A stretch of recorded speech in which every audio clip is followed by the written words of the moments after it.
Vamos a hablar sobre uno de los temas más candentes a nivel de la ciencia médica, que es la microbiota intestinal.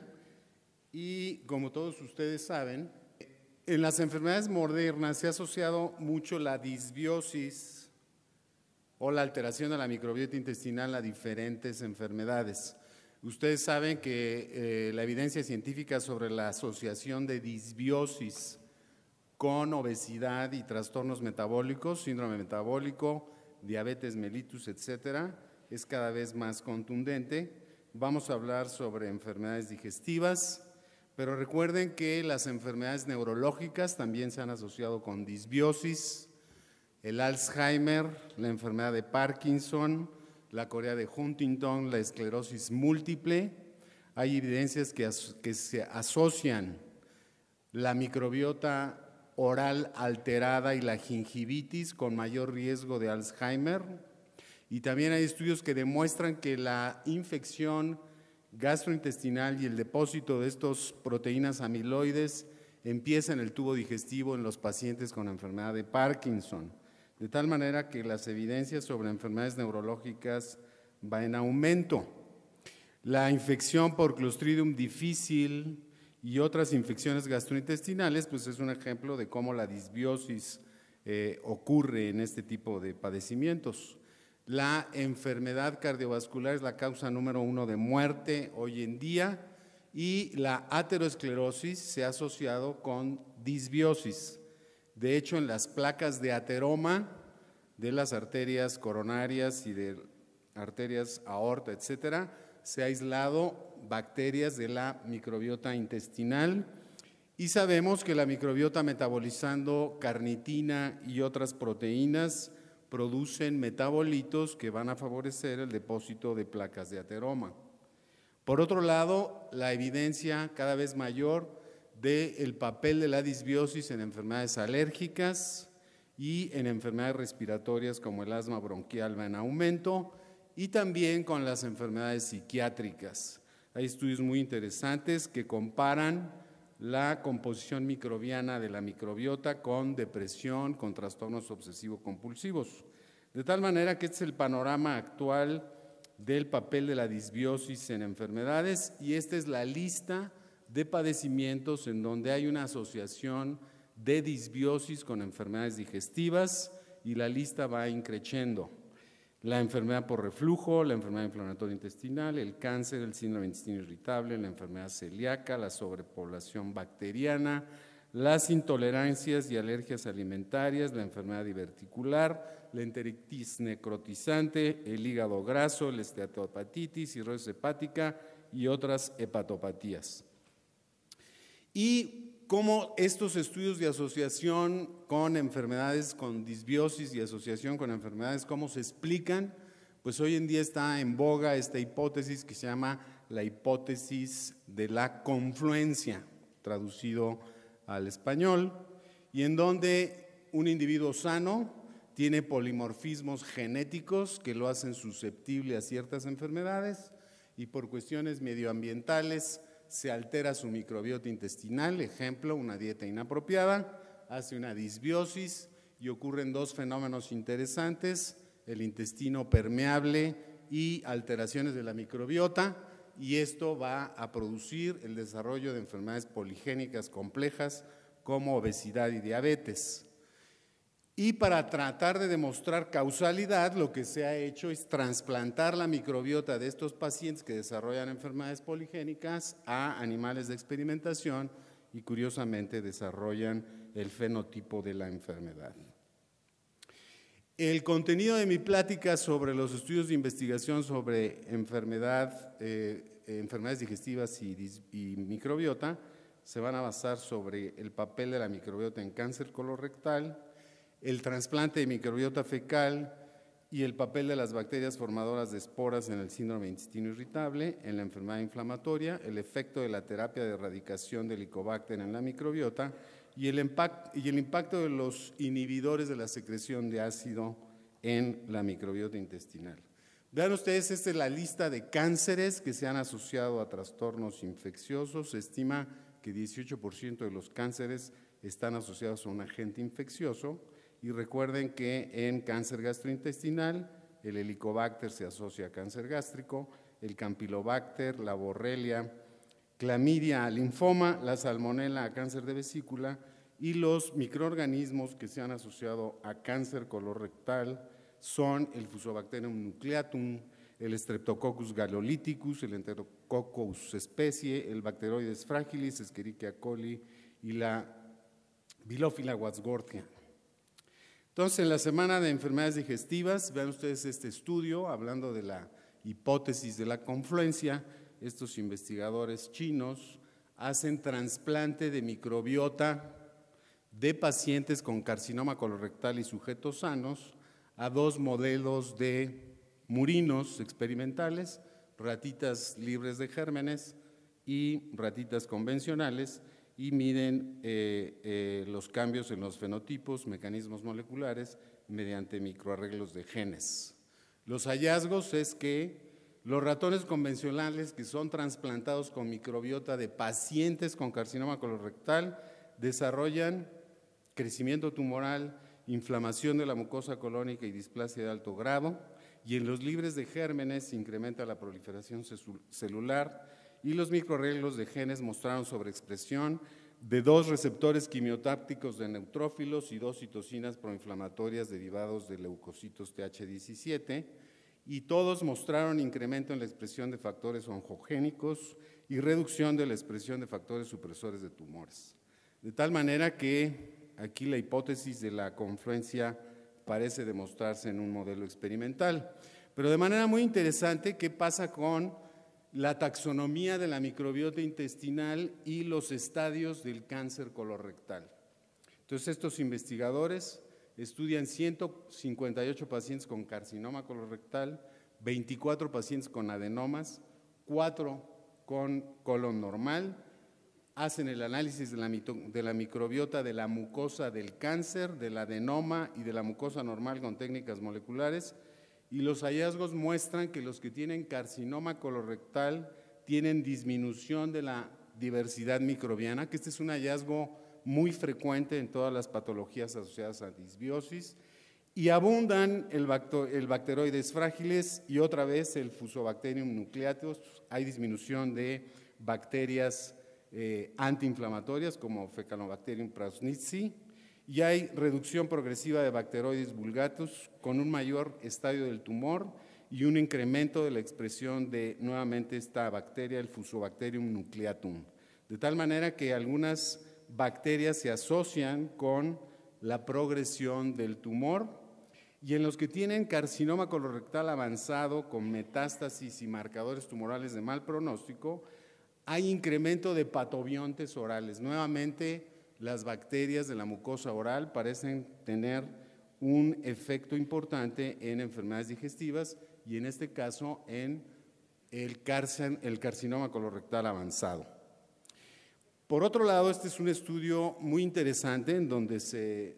estudiaron individuos que fueron clasificados en base a estudios de escrutinio en colonoscopía en aquellos que tienen alto riesgo de cáncer, riesgo moderado o riesgo bajo de cáncer, y estudiaron la microbiota fecal con pirosecuenciación, y como ven en los resultados, los que tienen alto riesgo tienen una diversidad nuevamente reducida, nuevamente aparecen las fusobacterias como géneros predominantes y aparecen otros nuevos géneros desconocidos como los Rominococcus, que se encuentran en abundancia en los pacientes con alto riesgo, de tal manera que con la composición de la microbiota fecal es posible saber si un sujeto tiene riesgo elevado de cáncer o riesgo bajo de cáncer.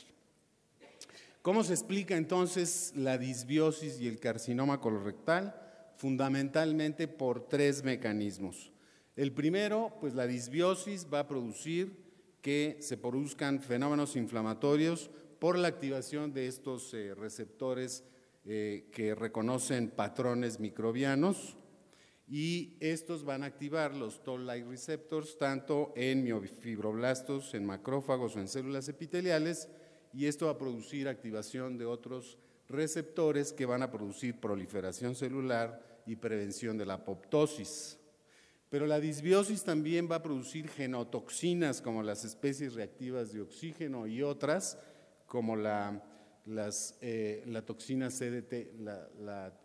toxina de distensión citoletal, y estas toxinas van a dañar el núcleo celular y van a producir el cáncer. Y el otro mecanismo es que la disbiosis va a alterar el metabolismo de las sales biliares, va a producir nitrosaminas o va a alterar el metabolismo de hormonas, y todo esto va a redundar en cáncer. De tal manera que estos son los estudios que a mí me parecieron interesantes sobre cáncer y disbiosis. Y ya se me trabó aquí. ¿Me ayudan a avanzar la diapositiva?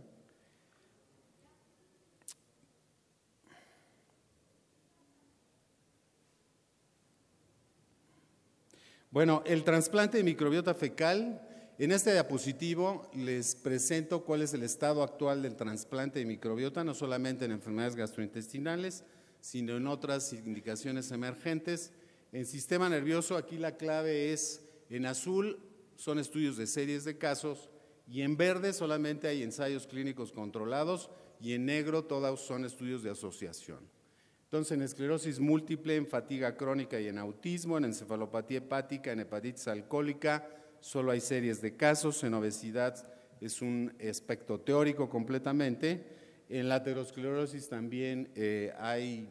un aspecto teórico del trasplante que pudiera funcionar, el trasplante de microbiota fecal. Sin embargo, en diabetes y en resistencia a la insulina ya hay ensayos clínicos controlados y se están haciendo estudios para ver las enfermedades digestivas. En Clostridium ya escucharon que es una investigación extensa del papel de esta terapia en Clostridium. En colitis ulcerosa ya hay ensayos clínicos controlados, y en todas las demás indicaciones, incluyendo gastroenteritis eosinofílica, pseudoobstrucción intestinal y acidosis láctica, pues está en investigación. Y les voy a presentar el primer ensayo clínico controlado que se hizo de trasplante de microbiota fecal en pacientes con síndrome de intestino irritable. Es un estudio pequeño, 16 pacientes, 8 pacientes recibieron trasplante de donador, los otros 8 pacientes recibieron trasplante de autólogo, es decir, de su propia materia fecal. Se trasplantaron por vía colonoscópica, y los desenlaces fue medir el índice de severidad del intestino irritable, los síntomas gastrointestinales, la calidad de vida y el SF36 aplicado al intestino irritable. ¿Y cuáles fueron las conclusiones? Aquí están los resultados más importantes, y en resumen, la comparación del trasplante de un donador con el trasplante autólogo de materia fecal que sirvió como control no muestra diferencias significativas en la severidad de los síntomas, en los síntomas digestivos del intestino irritable, ni en la calidad de vida, y solamente en el ítem del SF36 de salud general se mostró alguna diferencia significativa. De tal manera que pues no hay, el primer ensayo clínico controlado no es muy promisorio respecto a este tipo de terapia en intestino irritable.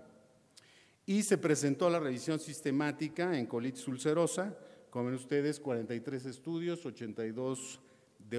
revisados, 29 en colitis ulcerosa, 11 en enfermedad de Crohn y 3 en pouchitis. Y vean ustedes, los resultados no son muy alentadores, y en los 3 ensayos clínicos controlados en CUSI, el beneficio fue muy moderado, con razón de momios de 2.37, con una heterogeneidad moderada. Y el mayor beneficio se obtiene cuando hay infusiones repetidas del trasplante en tubo digestivo bajo, y los eventos adversos fueron síntomas gastrointestinales. Hay reporte de exacerbación de colitis ulcerosa con el trasplante.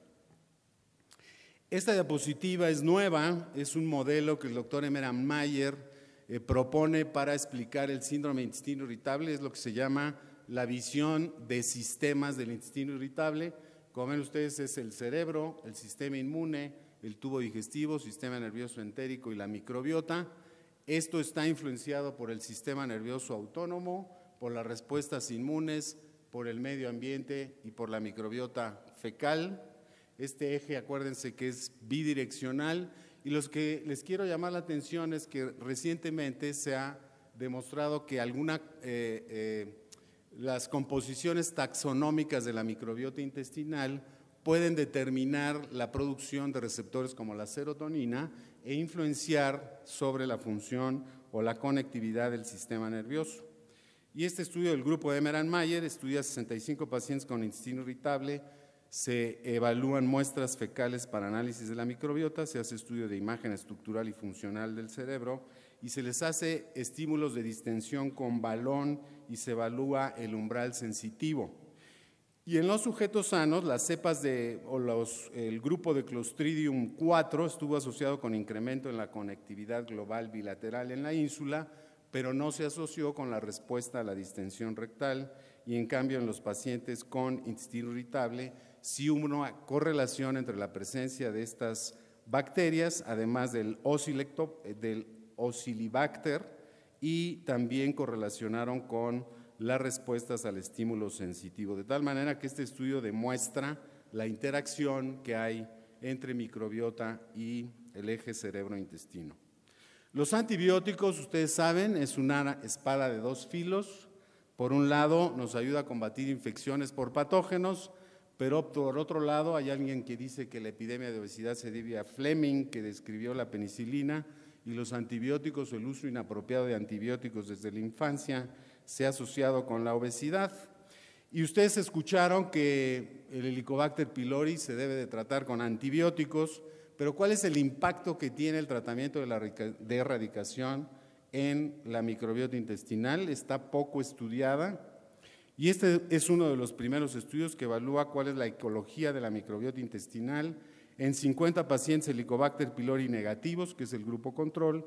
y 74 pacientes Helicobacter pylori positivos antes y después del tratamiento de erradicación, y los resultados es que el tratamiento de erradicación disminuye el número de especies y diversidad microbiana, aquí tienen los géneros principales, pero de manera muy importante incrementa significativamente los genes que confieren resistencia a antibióticos, y recuerden que hoy en día estamos muriendo por cepas de bacterias multiresistentes. Y el último trabajo que les quiero presentar es sobre los efectos adversos de los IVPs. Recuerden que hoy en día hay múltiples efectos adversos descritos para los IVPs, pero las neumonías, la encefalopatía hepática, la peritonitis bacteriana espontánea, la sobrepoblación bacteriana, la infección por Clostridium difficile y otras bacterias están asociadas con el efecto de los IVP sobre la microbiota. Y este es un futuro cercano, probablemente el próximo año tengamos los inhibidores o bloqueadores competitivos de potasio para la secreción de ácido, que es el vonoprazam, y este estudio no se sabe cuál es el impacto del vonoprazam en la microbiota intestinal, y en este estudio 11 pacientes recibieron lansoprazol, 30 miligramos por 4 semanas, 9 pacientes vonoprazam, 20 miligramos diarios por 4 semanas, y se analizaron las muestras fecales en los días 0 y 28 para el análisis de la microbiota, y como ustedes pueden esperar, el vonoprazam impacta 20 veces más la microbiota y se asoció a incremento en los genes involucrados en la síntesis de lipopolisacáridos, que son los antígenos que favorecen la activación de las cascadas inflamatorias. De tal manera que, en conclusión, la microbiota intestinal juega un papel importante en la carcinogénesis del carcinoma colorectal, y esta puede ser mediada por factores inductores de inflamación de leucocitos Th17 o inductores de tumores. El microbioma de pacientes con carcinoma colorectal es estadio específico y evoluciona con la progresión de la enfermedad, y los patobiontes de la cavidad oral pueden influir sobre la invasividad del carcinoma colorectal. La composición de la microbiota intestinal puede estar relacionada con el riesgo de desarrollar carcinoma colorectal. A los helicobacteristas, cuidado, el tratamiento de erradicación de Helicobacter modifica significativamente la composición de la microbiota intestinal e incrementa los genes que confieren resistencia a antibióticos. No hay que abusar de la erradicación de Helicobacter. Las bacterias clostridriales formadoras de esporas interaccionan con la conectividad de regiones sensitivas cerebrales y con el dolor o malestar abdominal en pacientes con síndrome de intestino irritable. Los PICAPs producen cambios más complejos en la microbiota intestinal que los IVPs y se requiere de un mayor número de ensayos clínicos controlados para conocer la eficacia y seguridad del trasplante de microbiota en la enfermedad inflamatoria y en el síndrome de intestino irritable. Muchas gracias por su atención y cuiden su microbiota.